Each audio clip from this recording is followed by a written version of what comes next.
সারাদিন উপোস করে আছি। এবার ১:৩০টার সময় আমি চলে এসেছি নাচের প্র্যাকটিসে।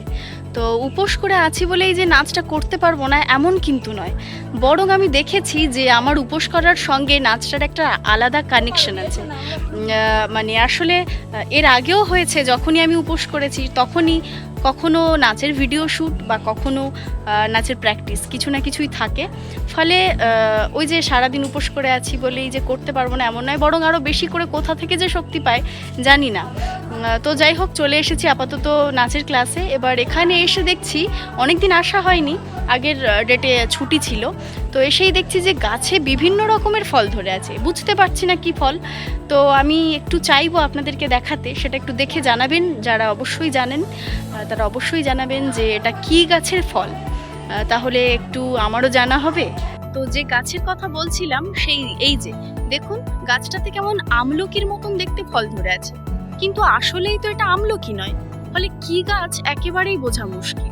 এই যে দেখুন, গাছের চারিদিকে আমলকির মতন ফল ধরে আছে। এই যে বেশ দেখতে ভালো লাগছে, কিন্তু বোঝা যাচ্ছে না যেটা কি ফল। এই যে পাতাটা ঠিক এই রকম, আর গাছ ভর্তি ফল হয়ে আছে। আর একটু সামনে এগিয়েই দেখতে পাচ্ছি যে কামরাঙার মতন দেখতে ফল, কিন্তু সেটা আসলেই কামরাঙা নয়। কি জানি কি ফল, যদি কেউ জানেন অবশ্যই জানাবেন। যাই হোক, এবার একটু ক্লাসের দিকে ফেরা যাক। আর এই দিকে তো অনেক সুন্দর জায়গা আছে, কিন্তু আসলে বর্ষাকাল, চারিদিক জঙ্গলে ভরে গেছে, পোকামাকড়ের ভয় থাকতে পারে, তাই ওদিকটাতে যেতে পারছি না। আর এই যে চারিদিকে খাল, খোলা আকাশ, আর তার মাঝে আমাদের এই নাচের জায়গা, মানে নাচ প্র্যাকটিসের জায়গা আসলে। তারপর সেখানে ফিরেই শুরু হলো আমাদের বিস্তর আলোচনা। কতক্ষণের প্রোগ্রাম, কে কোন নাচটা করবে, এসব নিয়েই আলোচনা হচ্ছিল। সমস্ত আলোচনা শেষ করে যখনই আমরা নাচের জন্য উঠে দাঁড়িয়েছি, তখনই কোত্থেকে চলে এলো বাঘা। অনেকদিন দেখতে পাইনি, তাই একটু আদর খেতে এসেছে। তবে সুস্মিতা ঠিকই বুঝেছে যে ও নাচ না দেখে যাবে না, তাই ও ওকে নিয়ে নাচ করতে শুরু করে দিল। মহাশয় প্রসন্ন বদনে বিদায় নিলেন। তারপর শুরু হলো আমাদের প্র্যাকটিস। তারপর ক্লাসের শেষে স্বাদ পূরণ করতে আমি একটা সোলো নাচ করলাম।